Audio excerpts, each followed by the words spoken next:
Welcome to the channel. I'm your host Carshénah with versefilmsproductions, and this is SCREAMTOBER. I'll be doing a video a day for 31 days up into Halloween, so let's get started.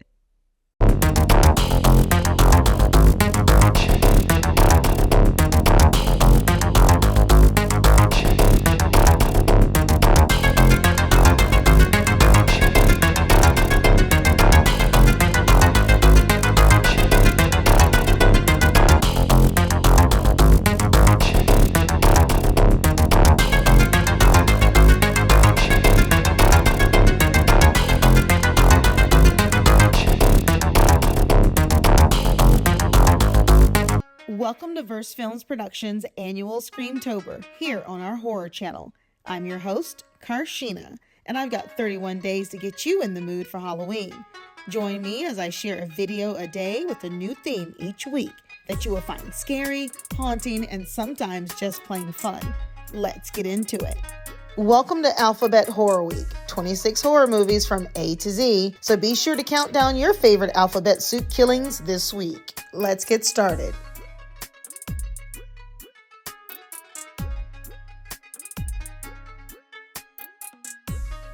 Don't Blink 2014. If you're like me, you want something interesting, whether it's Lovecraft or weird time travel or alternate dimension or thought-created nightmare stalkers, there has got to be a whoa factor for me to enjoy horror movies. This movie was one of those, with the caveat that, though I won't spoil the ending, if you loathe movies that leave some lingering but relevant questions, you may not want to see this film. 10 people arrive at a secluded mountain resort to find it completely deserted. With no gas for the return trip, the visitors are forced to stay and investigate the mystery surrounding the abandoned lodge. Now streaming free on Tubi TV, Freevee, Pluto TV, Plex, Roku, and Amazon Prime. I did like the dialogue for one of the characters, who was a modern sci-fi and horror movie type that was constantly referring to what was going on like it was something from a Stephen King, or Aliens, or Zombie, or the spirit of an ancient Indian burial ground, which made me laugh. He seemed the most real.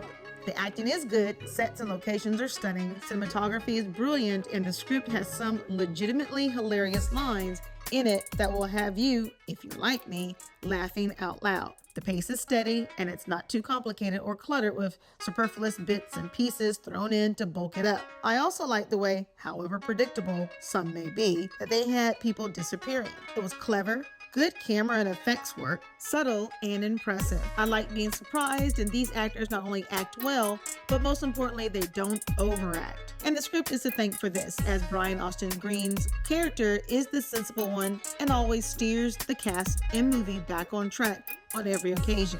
There are no stupid female characters that take showers all alone in the middle of the night, no bad CGI, no cheesy lines. The characters in this movie act like normal people do when strange things happen. Thank God. This movie was a good mystery drama thriller, and it gets the tempo right, which was very suspenseful. Runtime of 1 hour and 32 minutes. Surprisingly, this doesn't have an MPAA rating, for which I would give it an R for language. Stars Brian Austin Green, Mina Suvari, Joanne Kelly, Zach Ward, and a cameo by Robert Picardo.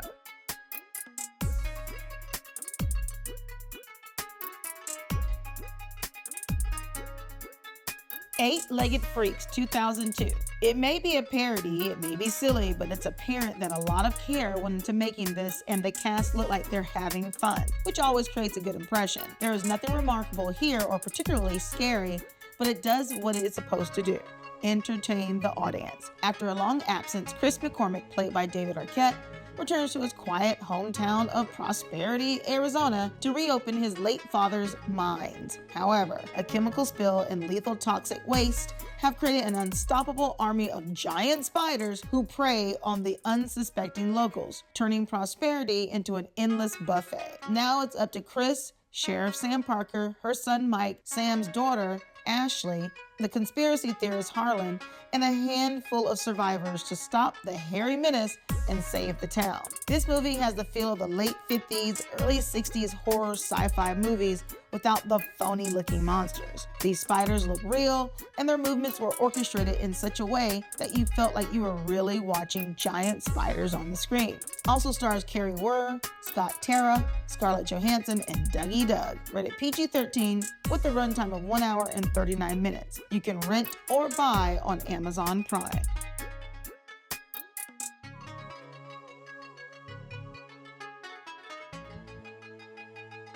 From Hell, 2001, a dark and meticulous tale based around the murders of Jack the Ripper in Whitechapel, London. The film look is no more than what you'd expect from a movie based on Jack the Ripper. Dark shadows loom over the characters as the satanic nature of the Ripper. It is 1888 in London, and the unfortunate poor lead horrifying lives in the city's deadliest slum, Whitechapel. Harassed by gangs and forced to walk the streets for a living, Mary Kelly and her small group of companions trudge on through this daily misery, their only consolation being that things can't get any worse. Yet things somehow do when their friend Anne is kidnapped and they are drawn into a conspiracy with links higher up than they could possibly imagine. The kidnapping is soon followed by the gruesome murder of another woman, Polly, and it becomes apparent that they are being hunted down one by one. Sinister even by Whitechapel standards, the murderer grabs the attention of Inspector Fred Aberline, a brilliant yet troubled man whose police work is often aided by his psychic abilities. Aberline becomes deeply involved with the case, but as he gets closer to the truth,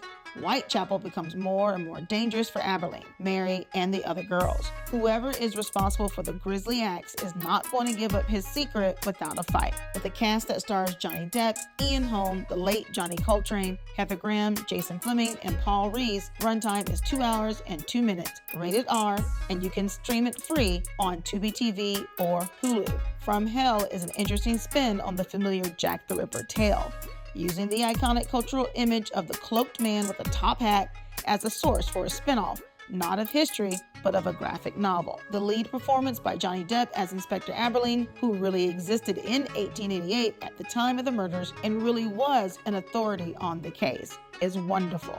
Depp nails the Cockney accent perfectly. It's quite a strange beast with hallucinogenic visuals, horror elements, and history thrown in for good measure, on top of some slightly modernized techniques. All in all, this film kept me entertained because it was unique and very different. Great care was taken to accurately reproduce the actual sites of the Ripper murders. Illustrations and actual photographs from 1888 were used. Similar care was used to reproduce the wounds inflicted upon the Ripper's victims. Some real photos from the Ripper victims are pinned to the walls in the police station sets. Albert Hughes and Alan Hughes placed them there to unnerve the cast, so they'd give an edgier performance, and it worked.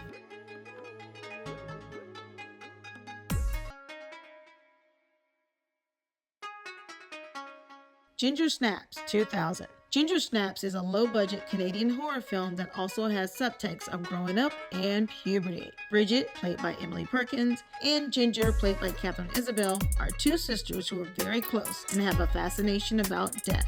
They stage and photograph death scenes and are regarded as weird at high school, where they are regarded as outcasts and suffer from bullying. Ginger is 1 year older than Bridget and is starting her period rather late. Ginger gets attacked by a werewolf very close to her first period, and her body undergoes changes: hair, mood swings, pains, bleeding, sexualization, and a tail. Of course, as the bloodlust takes effect, Ginger gets more savage and starts to kill. This is after the guys at high school find her hot and appealing, which means she has no trouble attracting victims. It's left to Bridget and high school drug dealer Sam to find a cure for lycanthropy and save Ginger. Writer Karen Walton has given this film a feminist twist, and a lot of it is due to the bond between the two sisters, and Bridget wanting to save Ginger out of that love. Director John Fawcett goes for a more realistic portrayal of high school life and more honest representation of family relationships when children hit adolescence. Mimi Rogers plays the mother, and although the father does not speak a lot, he does chime in when appropriate.